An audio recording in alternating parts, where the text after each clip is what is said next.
Imagine our future president and his or her political party make the following statements on Inauguration Day.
You have just read a statement of the U.S. Catholic bishops using the Catholic social teachings on economic life.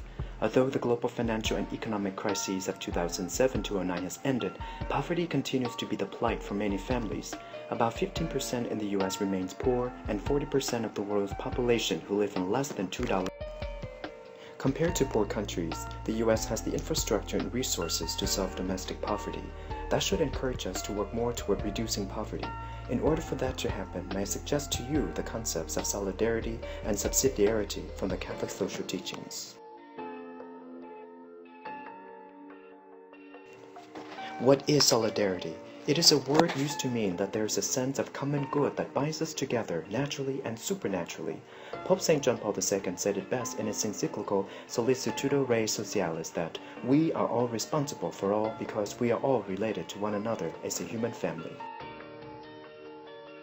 His successor, Pope Benedict XVI, confirmed this in Caritas in Veritate, that it is not by isolation that man establishes his worth, but by placing himself in relation with others and with God.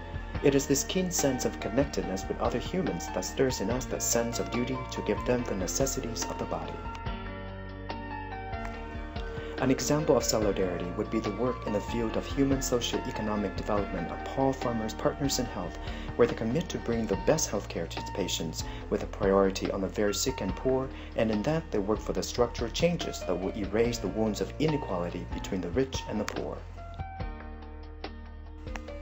Catholic social teaching uses subsidiarity principle to explain that larger institutions in society should not overwhelm or interfere with smaller or local institutions. Yet larger institutions have essential responsibilities when the more local institutions cannot adequately protect human dignity, meet human needs, and advance the common good. The ineffectiveness of top-down government can be seen in the examples of ex-President Jimmy Carter's project in 1991 in Atlanta, called TAP, to eliminate poverty, or the Catholic Relief Services (CRS) working in Rwanda since 1960 and still could not prevent the Rwandan genocide which happened in 1994. Philosopher Peter Singer said it best: huge shipments of food can destroy local markets and reduce incentives for local farmers. Instead, we should help local organizations develop social structures for people to earn their own money, produce their own food, and meet their own needs in a sustainable manner and by their own work. Solidarity without subsidiarity can easily turn into a welfare state, while subsidiarity without solidarity runs the risk of encouraging forms of self-centered localism.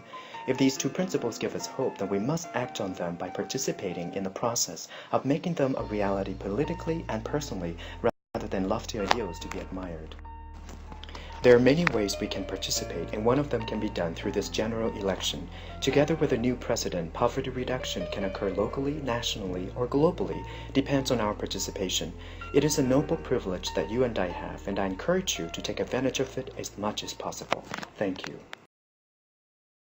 Created using Powtoon.